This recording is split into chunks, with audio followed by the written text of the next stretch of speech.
Alright, over here at the 9 o'clock position, our Protoss player. I like to call him the Sith Lord Protoss because he often wears dark hoodies to the studio and wears them over his head, almost like Huck does. He is HongUn Prime, one game away of being eliminated from the GSL. His opponent over here, formerly known as OGSJ, maybe he had a recent breakup, now is known as OGS Luvsic. Pretty good Zerg player. He's shown himself in the past, has not been extremely impressive. He did well in foreign events, played in a lot of online tournaments, and did, you know, he took some names, did okay. And he's quite known on the ladder.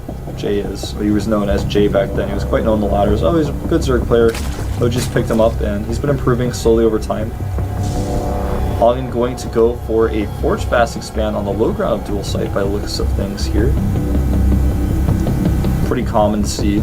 Dual Sight is a map that you have a fairly wide natural. There are two entrances, one over here behind these lines of sight blockers, and one over here, the more natural, wider entrance. HongUn, in this case, is going to wall his buildings kind of around his nexus to wall off, make sure no units can kind of sneak around the back. With good cannon placement, even though there's two entrances here, and even though this is fairly wide, HongUn can definitely Forge Fast expand here. I think this is a map a lot of people avoid Forge Fast expanding on, but it can be done. Really curious to see what Luvsic is going to do this time, putting 3 drones in that gas, immediately doing a speed lane expand.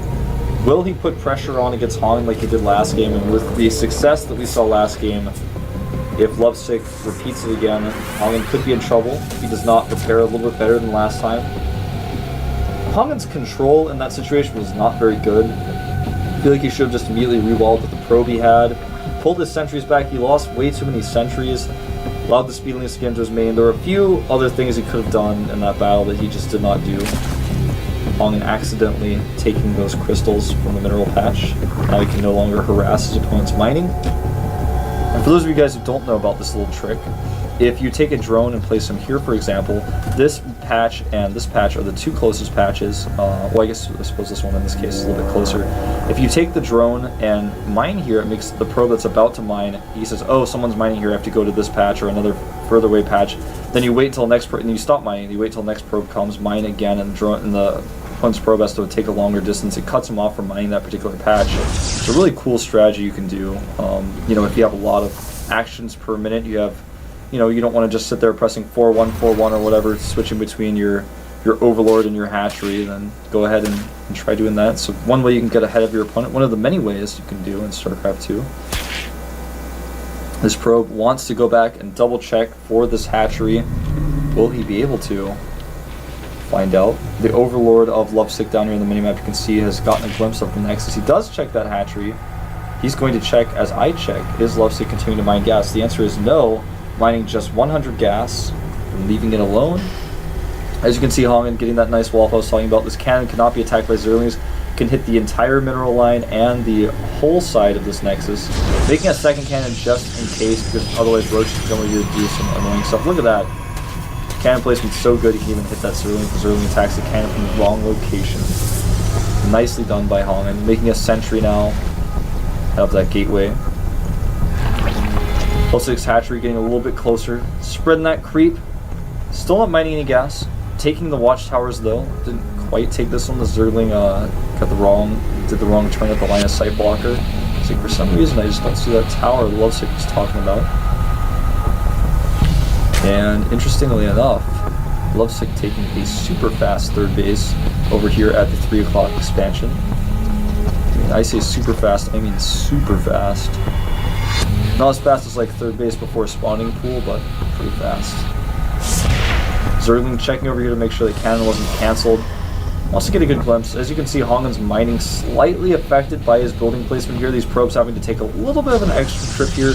And I know that doesn't seem like a big deal, but actually over time when your minerals are, you know, okay, half a second late over a period of time of, you know, 5 minutes, you're going to just be way behind in mining compared to your opponent is mining completely optimally. So that's unfortunate, but there's nothing HongUn can really do at this point about it. Continuing that sentry production, making another photon can here just to be totally safe. And I think HongUn has kind of lost his cool here. His opponent's taking a fast third.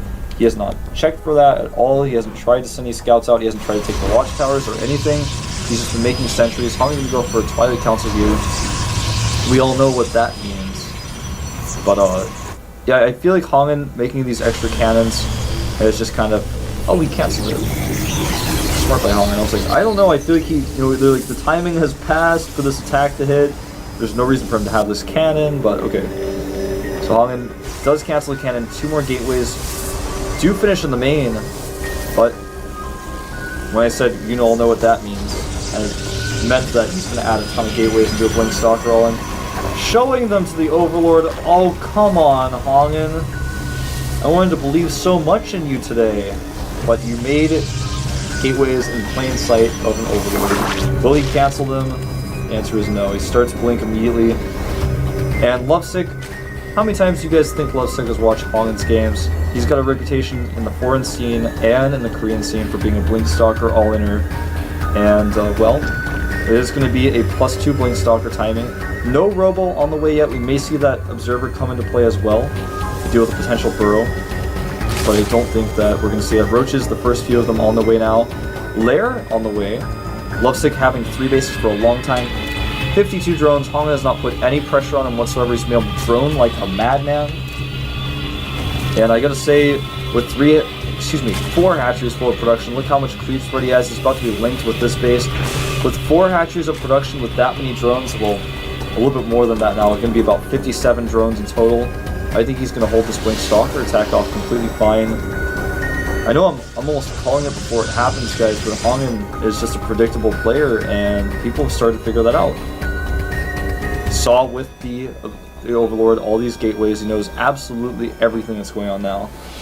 Does he know about the Twilight Council? No. But who's he playing against? HongUn. I'm a little bit disappointed, to be frank with you guys. HongUn making a forward pylon here. He's going to attack this location first, but guess what? Luvsic's smart, so he knows that. He already has his roaches here. He's got his roaches rallied over here. This timing is really good, but Luvsic, I think, will hold this. Even if he loses his hatchery, HongUn's going to have no transition here. He's going to lose all of his stalkers afterwards. Then Luvsic can retake his 3rd base. Here we go. The engagement has started. HongUn with some good Blink Stalker micro. Also, great force fields. We'll see, man. HongUn may yet be able to make this work and save face here in the GSL. Luvsic going to engage here with his roaches. He doesn't quite have enough yet. 10 more about to pop. He does engage, but HongUn blinks on top of him as he decides to retreat. Drones now coming off the line, though. These roaches are doing a decent amount of DPS. Beautiful force fields from HongUn, blocking out all of those drones, but the roach is still doing a decent amount of DPS. The drone's actually absorbing a decent amount of hits as well, but Luvsic's supply is plummeting. He's getting his roaches rallied over here, but that's actually not the right choice. In this case, you want to rally your roaches somewhere else, sacrifice this base. When you're in a dire situation like this, you sacrifice the 3rd, you collect all your roaches together in one bunch and fight with them. You don't rally them, because then you have 10 stalkers against 1 or 2 roaches over and over and over again until 20 roaches are dead. And HongUn's actually got a decent chance of winning this game now, I would say. Blinking on top of these roaches as Luvsic tries to micro them back. Looks like this could be the end for Luvsic in game 2. A very unexpected turnout. He scouted what was going on. GG. Wow. Huh. Well, if HongUn falls out in game 3, at least he gave us one of his classic shows of Blink Stalker play. That is HongUn for you guys. If you guys are new to the GSL and you haven't watched HongUn play, well, you just watched it happen. I would recommend some VODs. I mean, I recommended earlier, of course, him versus Fruit Dealer. He plays some macro games. Just some of his PvTs were pretty cool. He did use carriers. He was the first player to ever make a carrier in the GSL. Some trivia for you guys. But 99% of his PZs, not only on the ladder, but also in the GSL, end up this way. He makes 6 or 7 gateways. He makes Blink Stalkers, and he attacks. Luvsic knew it was coming, but he did not. Once he realized that hatchery was going to die, he should have tried to save his drones. He could have done it. You know, there were a lot of force fields there, but he could have possibly saved his drones, got the roaches out there, sacrificed the hatchery, then been okay. Because then he'd be on 2 base against 2 base with better upgrades.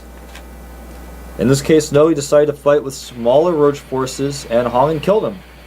Countdown is starting. Will HongUn be able to close this out and remain in the GSL, or will Luvsic kick him out for good? Let's find out. on Antigua Shipyards.